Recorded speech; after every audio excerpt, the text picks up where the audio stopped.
Good morning, sir. Good morning. Good morning, sir. We will start in next 2 minutes, sir, and then we will go ahead with. You had asked us to share this, and before this, we want have a small introductory session. So I request Dr. Subhashish Das, our PhD FRI FAIMER Fellow, and Professor of Pathology and Head of Immunohematology Department, Sri Devaraja's Academy of Higher Education and Research, to introduce Dr. Sanjay Bedi to us. Sir, thank you so much for accepting our invitation, sir. Makes a Thank lot you. of. And We I have been. also thank you for this opportunity.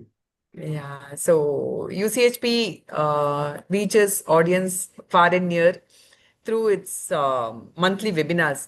And for this, we were thinking, and for this Connect and Collaborate, you having accepted our invitation means a lot to us. Over to Subhashish Das. Can you please introduce Dr. Sanjay Bedi?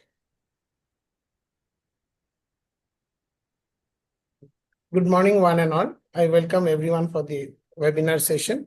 It is my proud privilege to introduce Dr. Sanjay Bedi, sir. Sir is a former professor of pathology who has done his FAIMER fellowship from CMC Ludhiana. He has also done diploma in health profession from UK. He is a known expert in health professions education and has been also a MCI member of the committee on web-based teaching and learning. He has written several public books and has several publications to his credit, and he has a lot of experience in medical information and faculty development. I welcome sir for this session for today. Thank you, sir. Yes. So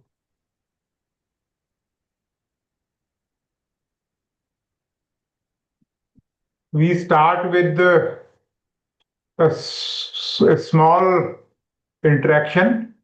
All of you, please go to menti.com and put in this code or just scan this QR code.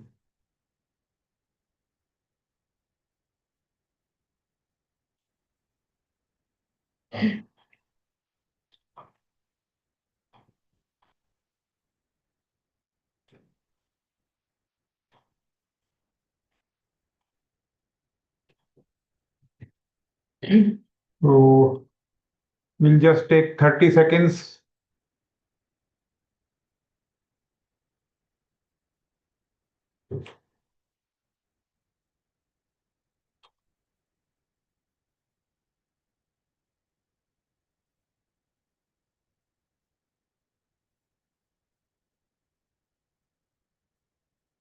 Okay. Uh, what do you hope to gain from this session? Please type on your screens.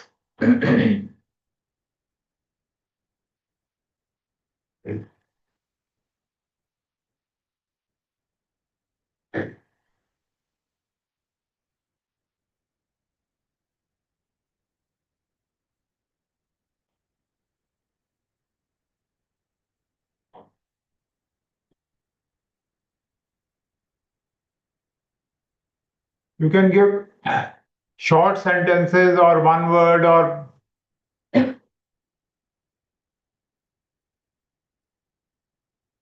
strategies for networking. Okay.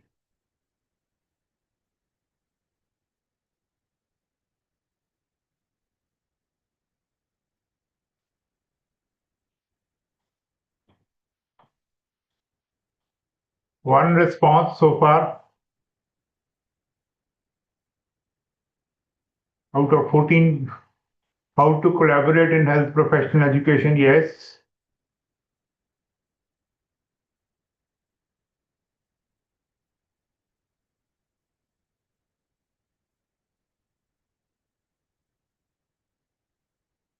Yes. How to develop networking? I'm grateful to Nutha for giving me this. I'll be starting with my own story.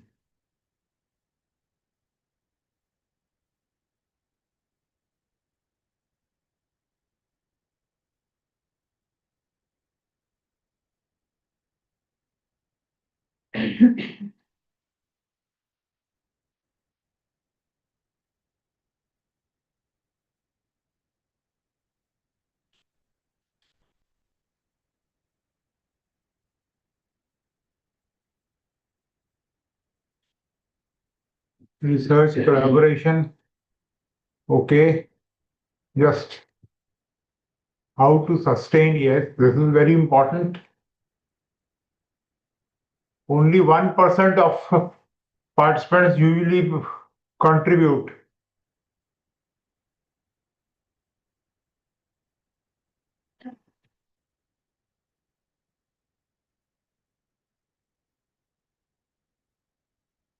Okay. Which networking goal matters most to you today?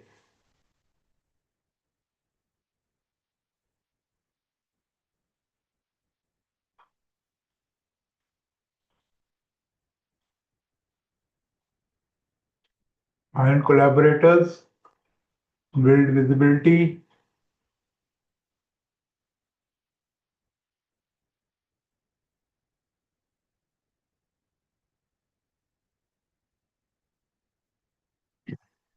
Grow confidence.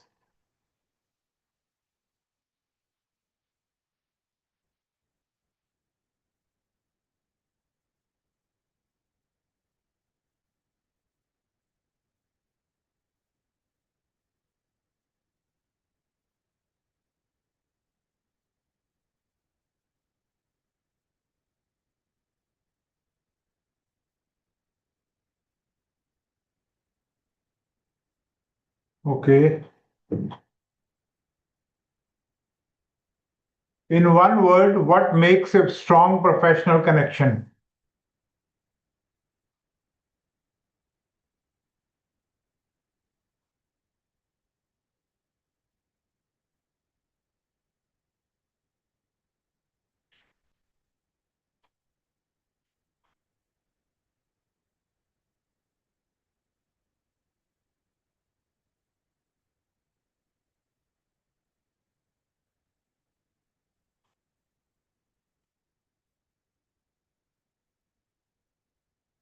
Collaboration, trust,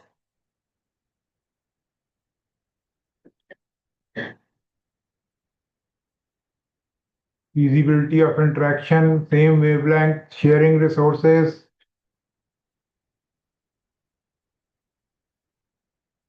shared responsibility, networking.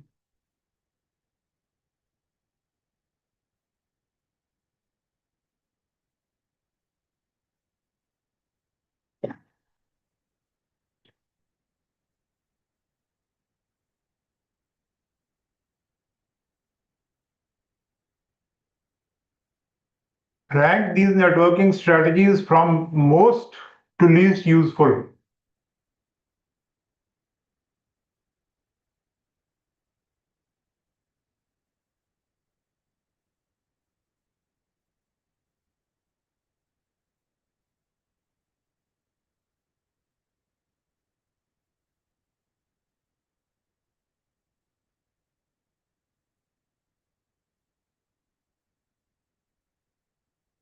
Joining communities of practice is winning.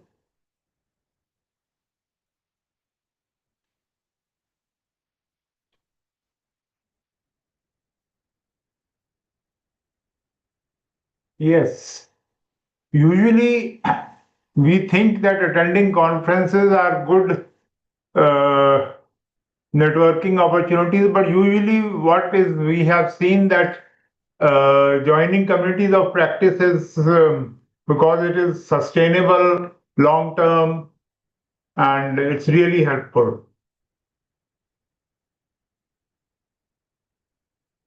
How well do these statements describe your current networking habits?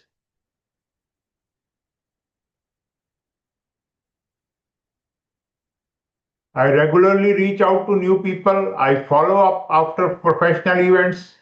I use networks to share ideas and resources. I have clear strategy for building connections.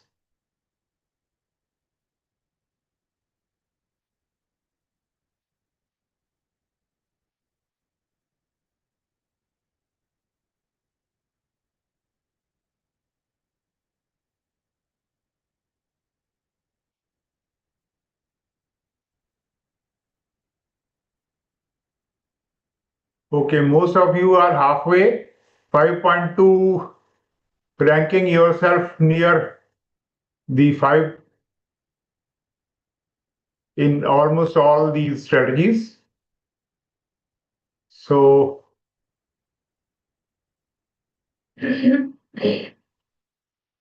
with this we end this and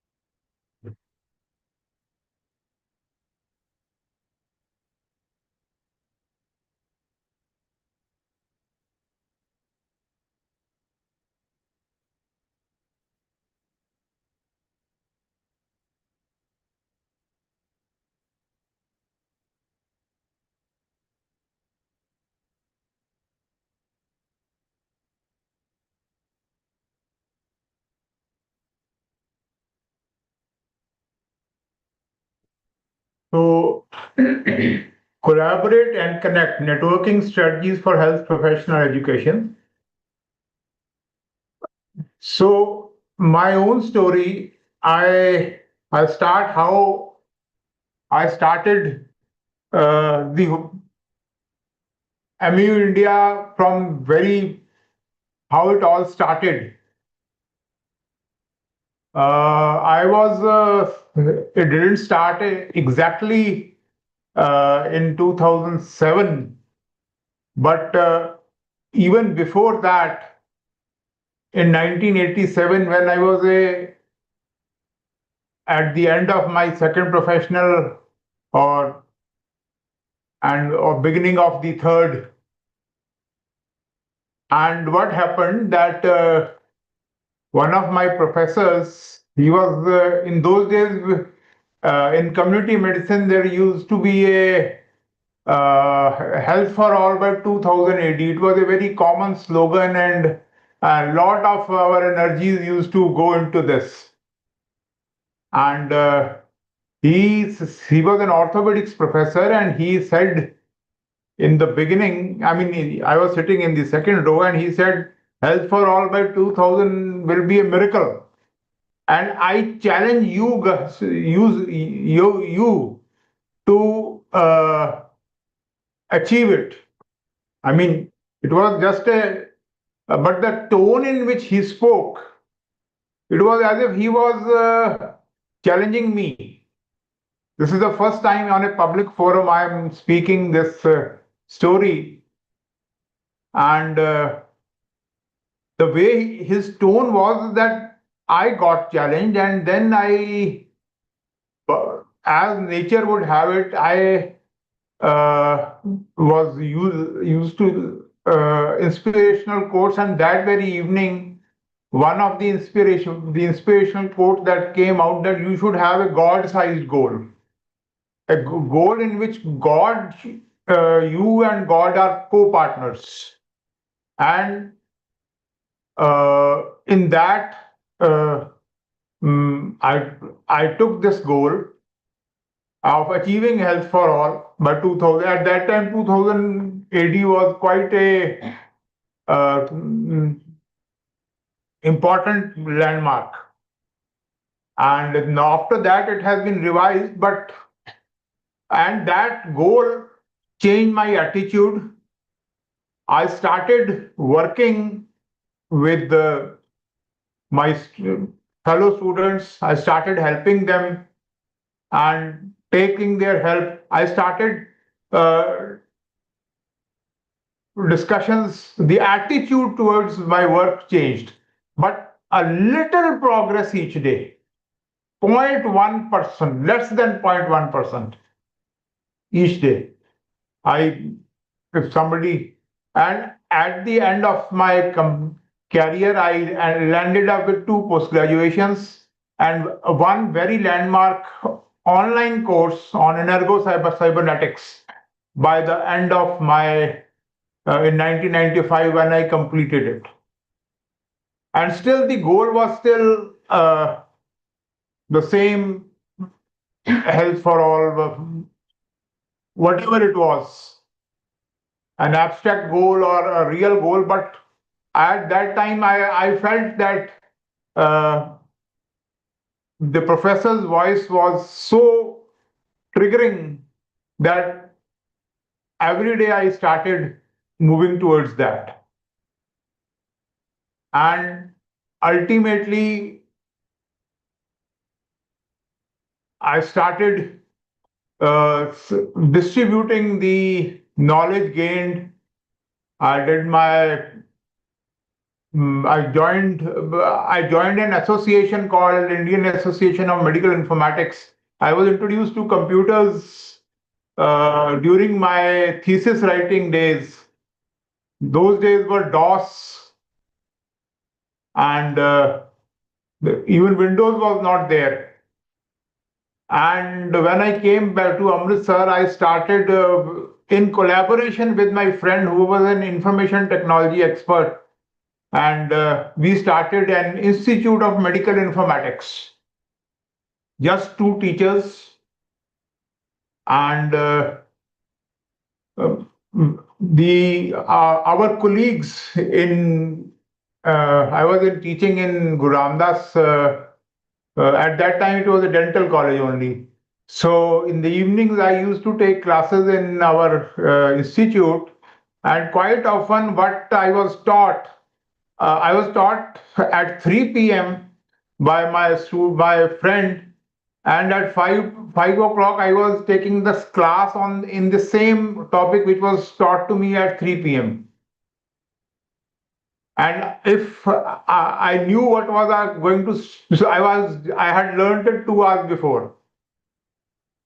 And in the process, we had a few successes and failure, and that institute went on for about 2 years. And a number of my colleagues, even senior professors, I mean, I was just an assistant professor at that time, and even seniors, they took classes on basics of computers at that time. But in the process of teaching them, my fundamentals got better.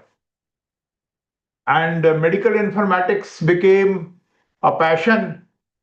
And I joined an association which had just begun, Indian Association for Medical Informatics. And by 2013, I rose to become its national president.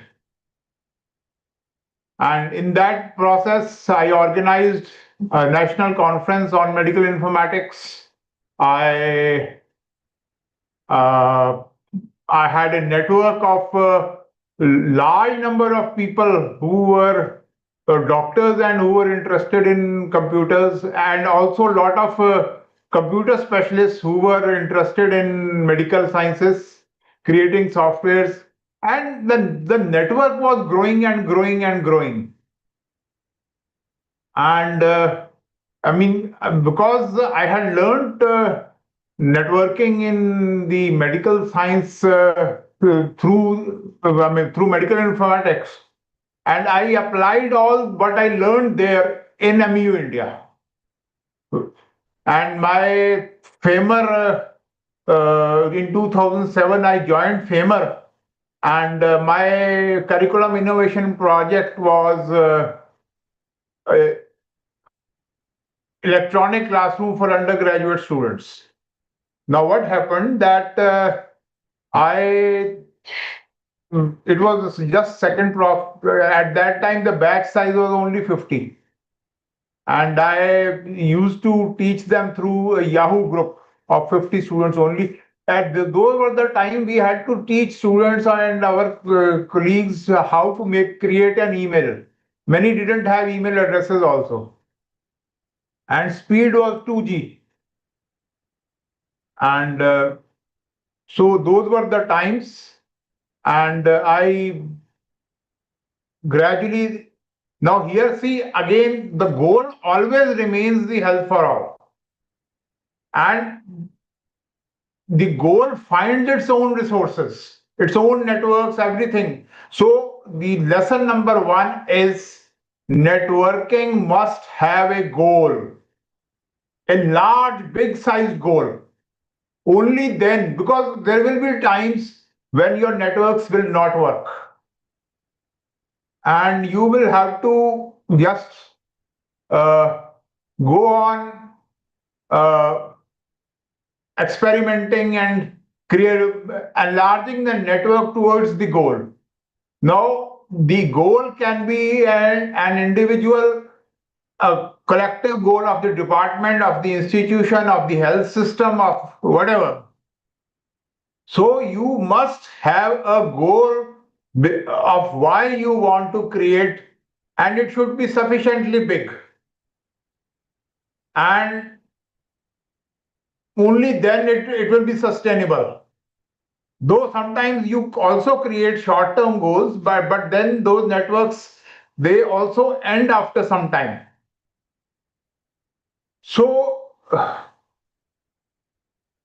this way we continued, and in the process, I was learning from the Medical Informatics Association from that network and applying it in MU India. The earlier GoToWebinar which I had, that also came through one of my network colleagues who was testing slides, pathology slides uh, through online discussions, and it was a John Minarsik from USA, and he was testing, and I was one of the persons who was part of the test. And in the process, I learned that we could go to webinar, and that also go. I mean, look, once you start creating network, it's like going in an orbit. The rocket goes up, and then it starts circulating around the earth or whatever. So once you start, when you create a network, once the network reaches a certain stage, then the network sustains you. The centrifugal force of the networks from one to another, second to second, third, it keeps on moving. And this way you go on moving. And so the initial, in MAU India, the initial focus was creating just education and awareness and leveraging technology. And gradually it moved to current 25,000 teachers, and then sub networks, around 250 WhatsApp groups of various subjects, and 14 Telegram groups, and almost every few days related to a particular topic, we go on creating newer and newer networks. And one network feeds the other. And gradually it keeps on moving. And there is a bottom-up approach. Usually in management, I mean, we all have heard that there is a top-down approach. Something comes from the top, and that instructions come from the top and they circulate everywhere. But in the network world, it is bottom-up. Something starts from the individual at the bottom and then it continues. So I was in pathology, and what I found that in the under the microscope, what we see that a single gene is guanine cytosine changes some structure and it generates into a cancer. So, and when we look at the bigger world, a single person like Hitler or Gandhi or an Osama bin Laden changes, and we uh, move into the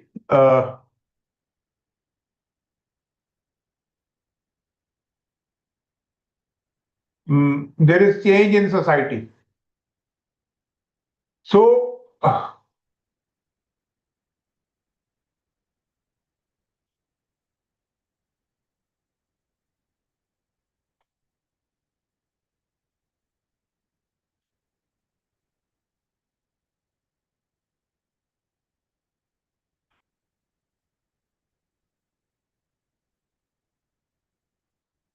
I have just created a small video. It's like a snowball effect.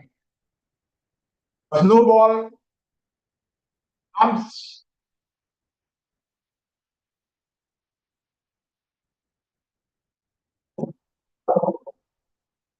and it keeps on growing in size, and ultimately it spreads all over. Gravitational pull brings it.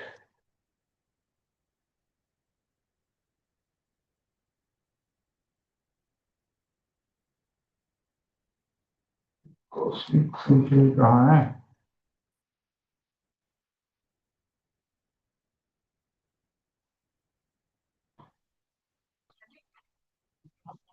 This is a small video which I have created with the help of Notebook LM by putting in my ideas.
Okay, just a moment.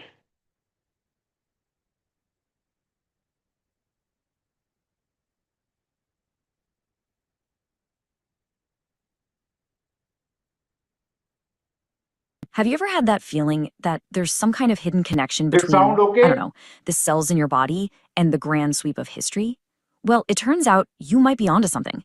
We're about to dive into a universal blueprint, a pattern that seems to govern how everything organizes and evolves, linking the absolute smallest parts of our reality to the very largest. So here's our game plan. We're going to start at the very beginning with the basic nature of reality. Then we'll see how life cooked up a blueprint to manage itself. After that, we'll look at what happens when that blueprint goes wrong. And I mean really wrong, both in our bodies and in our societies. And finally, we'll pull it all together and ask what this all means for us right here, right now. All right, let's wind the clock all the way back. I'm talking 13.8 billion years ago. In the very beginning, there wasn't any matter. No stars, no planets, nothing. Just this incredibly dense, unbelievably hot concentration of pure, raw energy. And this is where the first great magic trick happens. You all know Einstein's famous equation, but it's so much more than a formula. It's literally the recipe for our entire world. It describes how all that formless energy began to cool down and crystallize into the very first particles of matter. These were the building blocks for, well, everything. And for the next few billion years, that matter, which remember is just organized energy, it just kept getting more and more organized, from the simplest little cells to incredibly complex life. It followed this amazing evolutionary path, where every single step was just energy finding a more sophisticated, more interesting way to structure itself. So you've got this incredible explosion of complexity, right? But how did it not all just fall apart into total chaos? Well, that's because life developed a kind of blueprint, a system for regulation that was built on one key thing: information. And this, right here, this is one of the most mind-bending, incredible shifts in the whole story of the universe. Simple chemicals, just stuff, figured out how to store and pass on instructions. You could almost say that matter learned how to talk. And the language it came up with? Genetics. You can think of genes as these master regulators. They're like a biological computer that's running a program, translating a simple 4-letter code into all the structures and all the processes that make up a living thing. They're the ultimate managers of energy flow. But what happens when these incredibly sophisticated regulatory systems fail? Well, this is where it gets really fascinating.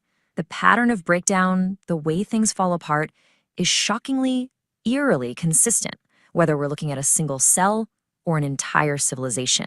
We're going to start with something we're all unfortunately familiar with: cancer. It's the perfect and terrifying example of what happens when the body's genetic rulebook gets thrown out the window.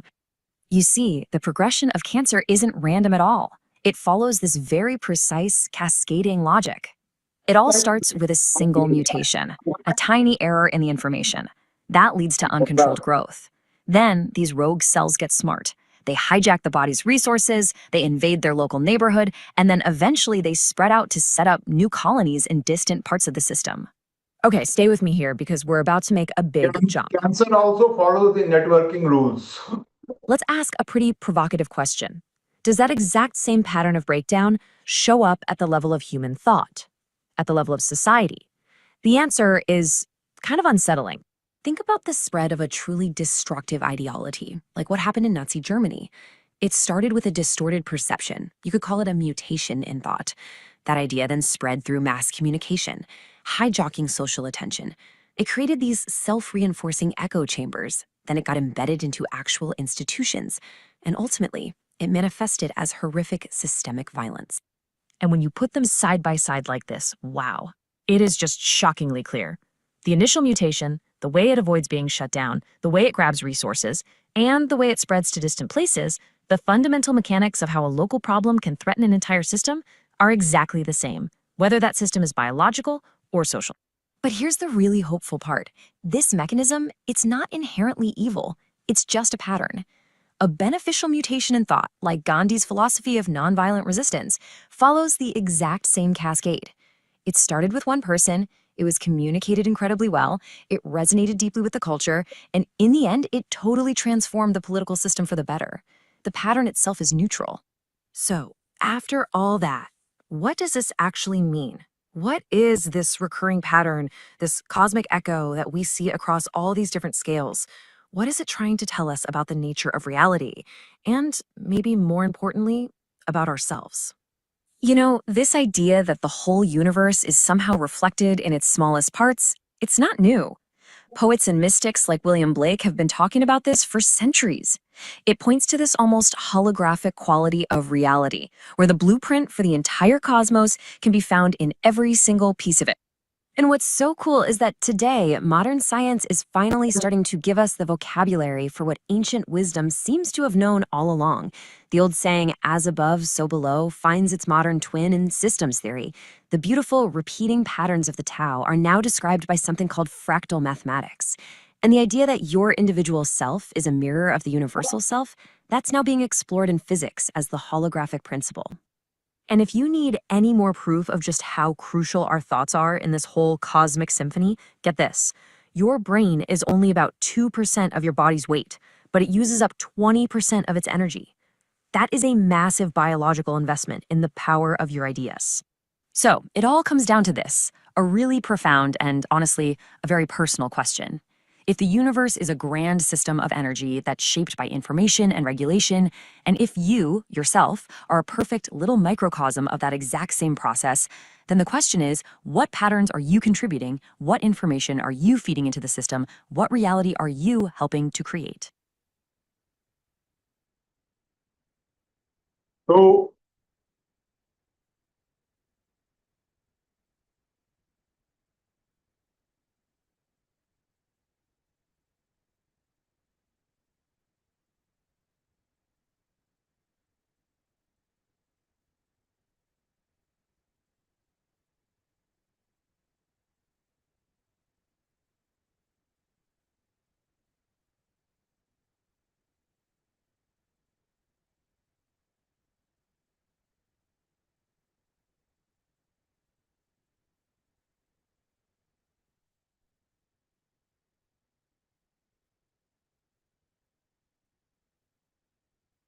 So basically, what is happening under the microscope and the is also happening in the society, and this is the basic principle of all networking. How we just need to align ourselves with the natural energies, and our networks will grow very fast. So, what is professional networking? This was the basic. Networking is not just exchanging of business cards, but it creates meaningful and sustained reciprocal relationships. And the deliberate process of building and nurturing mutually beneficial relationships with colleagues and peers, mentors in a professional context is an active investment in our academic ecosystem. I mean, the attitude of keep on giving, and there is an equal and opposite reaction that it starts coming back. In our health professional education, we have teaching and curricular innovation projects, collaborative, and lot of policy making is going on, formal and informal, online, offline, local, national, global, all these are. And basically what we are these days, it is your network is your net worth.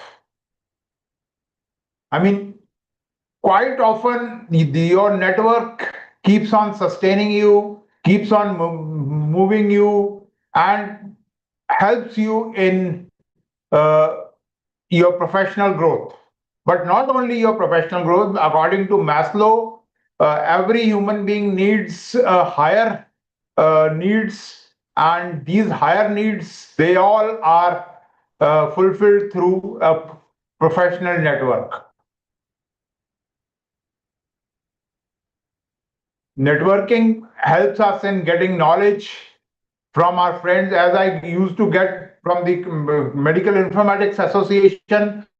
I just transplanted it into MU India, and that had career advancement. Once you start contributing, the world knows that you more and more networks into your system. In research and grants, you get more people. There is institutional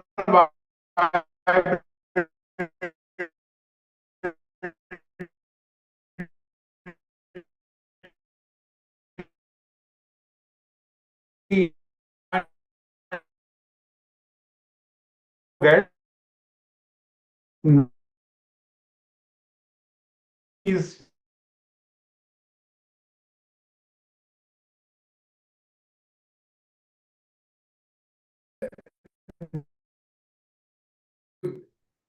networks have, should be now managed professional, multi-institute, multi-state, not only in medical.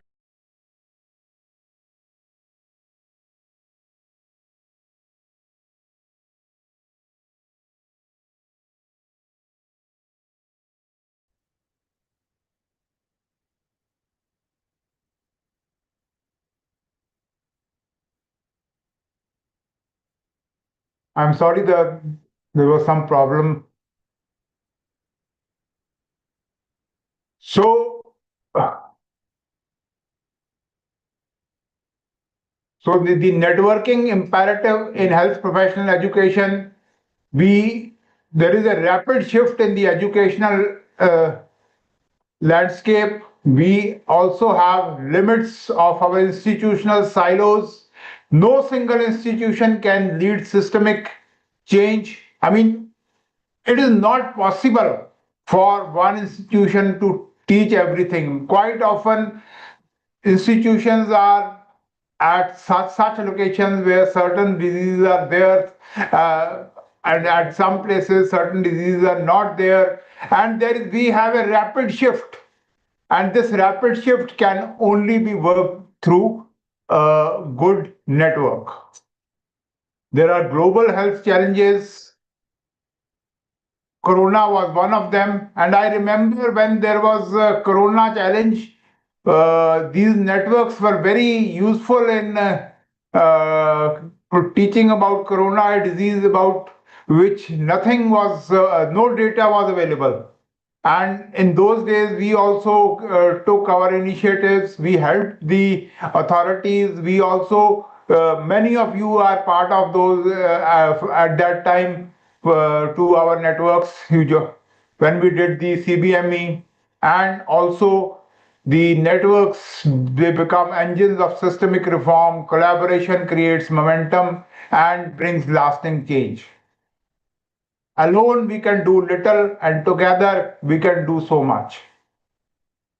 We have many types of networks: alumni networks, peer networks, mentorship networks, institutional networks, national networks, global networks, and interprofessional networks, of course, research consortia. Each of them can be taken up separately. I mean, it can be right now I'm just mentioning them, and just to take a small demo, I'll be sharing with you a small GPT for coming days.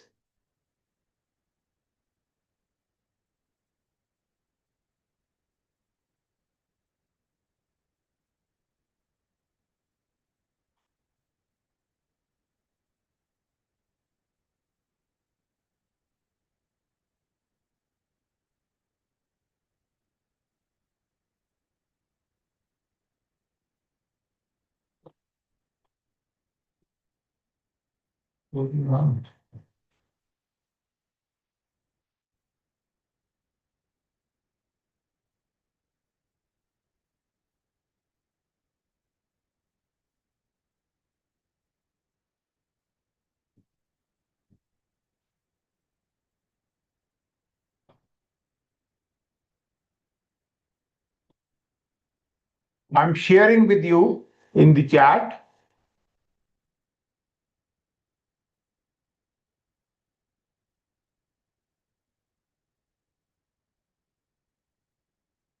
a small GPT which I have created, and this you can use on your own. And the important point in this is you can ask it any question. It is pre-programmed for creating for example, uh, it is difficult to complete this so much data about networking, so I have created this, and you can just ask it any question. So for example, how can I create interdisciplinary collaborations? I ask it a question. You can save this link in your uh,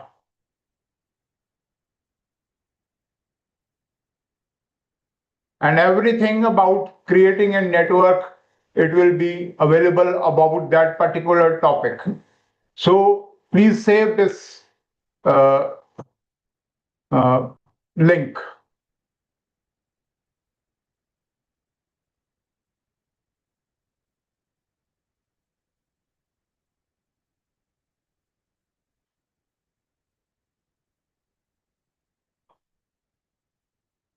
So continuing. So the core principles of effective networking, reciprocity. Focus on mutual benefit. The more you give by equal and opposite reaction, nature brings people in your network who start giving. Let it in the, just like in a normal pump, you have to prime the pump first. You have to prime the network first. Give into the network, and then the network will give you permanent resources. And of course, uh, there should be authenticity, there should be consistency. There will be times when the network will not be moving very fast, but you have to keep on giving. And have diversity. Connect across different disciplines, geographies, career stages, seniors, juniors, all of them.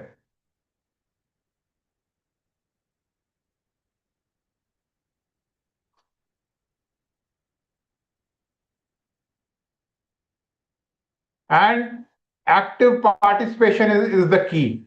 You will see out of 100, if there are 100 people in your network, only 1% will contribute, 90% will be lurkers, and around 9% will be in between.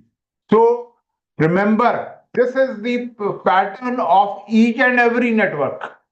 So protect that 1% and let that the 90% which who don't contribute, be sure, be happy that they are there.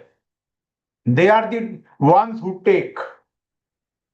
And of course, an attitude of gratitude brings more and more reasons for being grateful. A simple thank you is a very big strategy for strengthening professional bonds. Networking is not just about connecting people, it is about connecting people with people, people with ideas, and people with opportunities.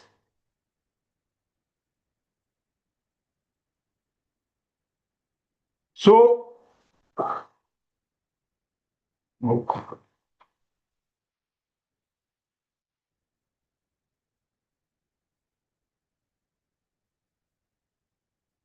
Just a moment.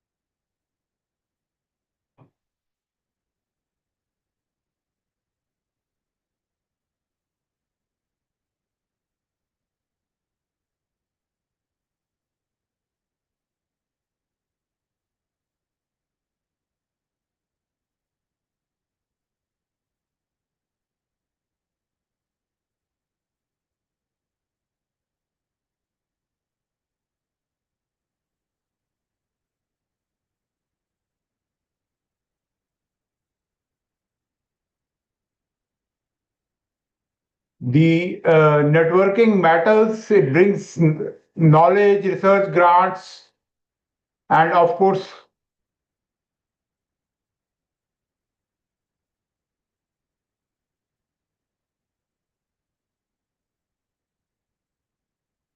so getting started, identify your goals and clarify what you need, what you want to do as a result of creating a particular network.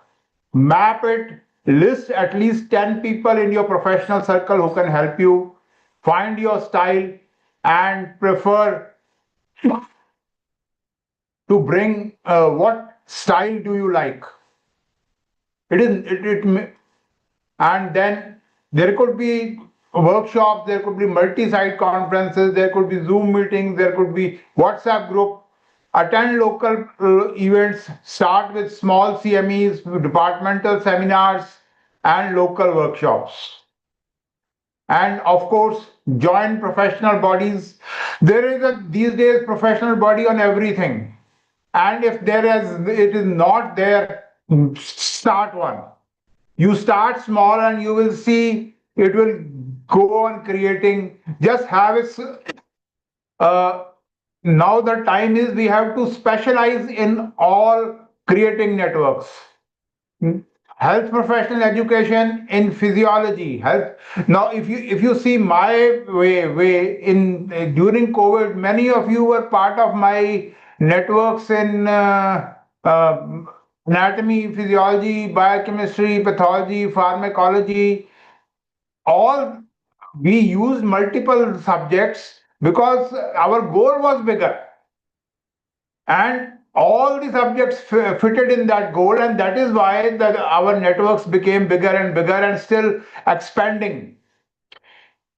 So once the network becomes very big, the who's who of the world, they start getting attracted towards that network on their own. They just start sending you emails that I want to be a part of this network. So as the network keeps grows, you will find that people are very helpful. They are grateful, and you should be grateful to them for joining your networks. And most important, be a contributor. Volunteer for community committees, peer review, peer roles, moderate webinars, and one actionable reflection: who are the three people you plan to reach out? There is formal versus informal networking, conferences, symposia, informal networking, coffee chats, WhatsApp, Telegram groups. I'm going a little bit fast because time is, I can see. So the social networking strategy, one third is your own expertise. Share your own insights, research findings, classroom innovations. One third, you bring the content from others, and one third is what you discuss amongst yourself. And this way, we have teaching innovations, research findings, student success, policy updates. They all start entering the networks.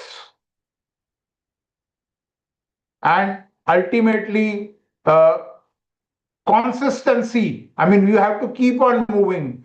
Twitter, as well as the various MEU India chats, you can join them and create your own digital professional identity. Your own online presence is your professional brand.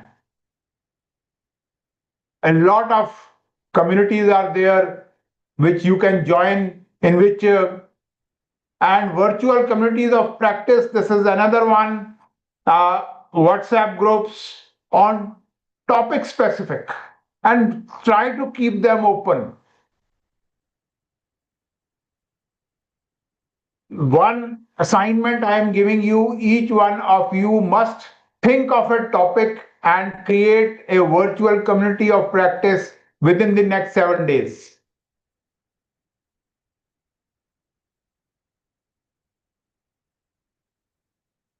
There are a lot of collaboration to.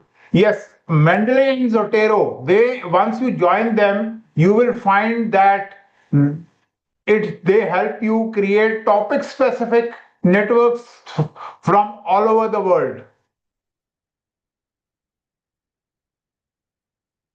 Of course, at conferences, before, during, and after, all three events are important.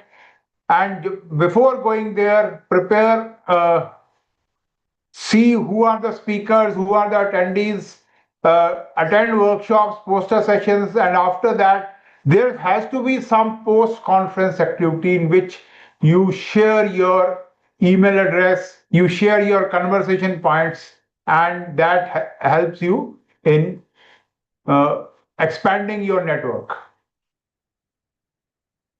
Research, networking, and collaborations, they are always there, and mentorship networks.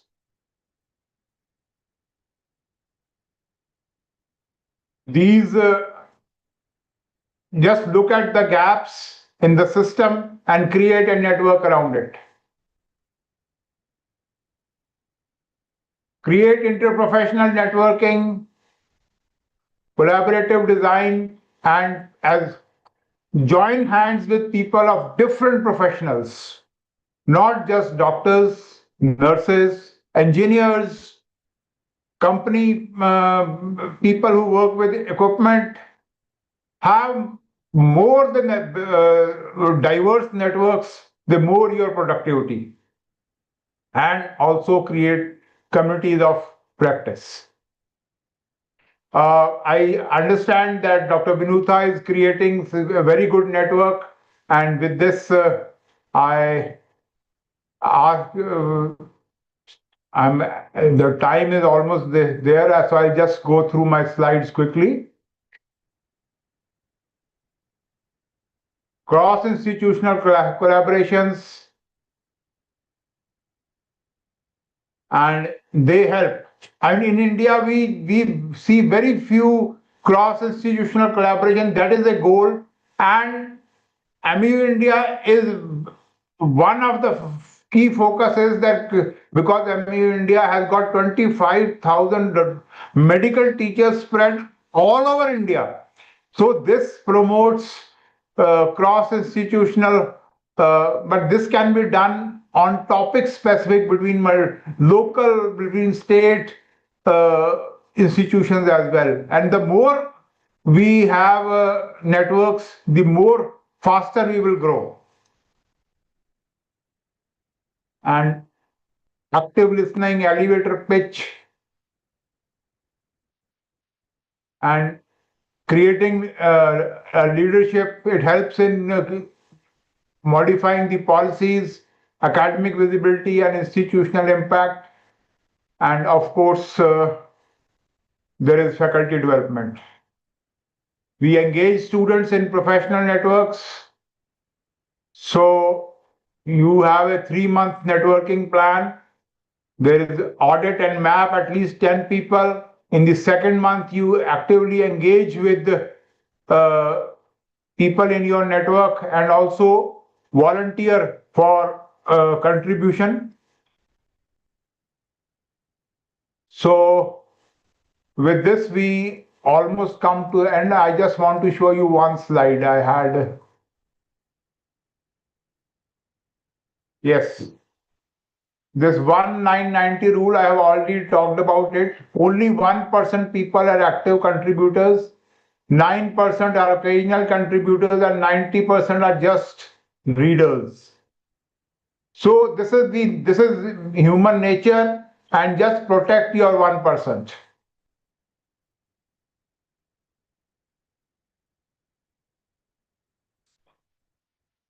And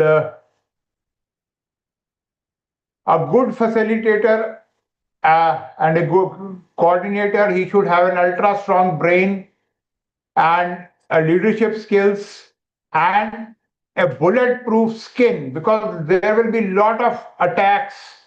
I mean, some people, there were even court cases to some people who posted some things to MU India groups. And so a bulletproof skin is very important. Super clear vision, and just like Ganesha, multiple hands and strong and steady legs to keep standing for long period of time. So with this we end. Any questions?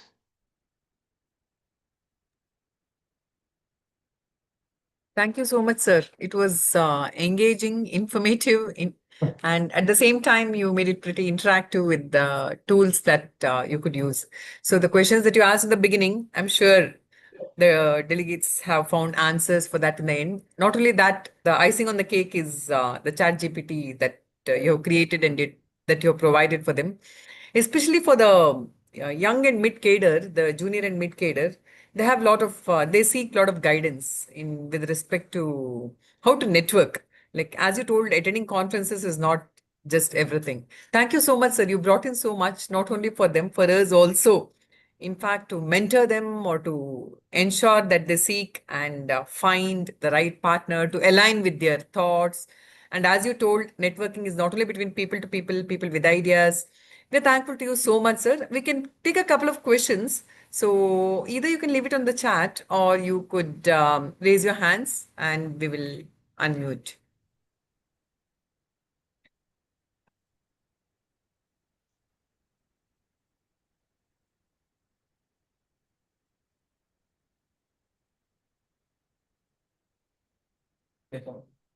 You can unmute yourself and then go ahead.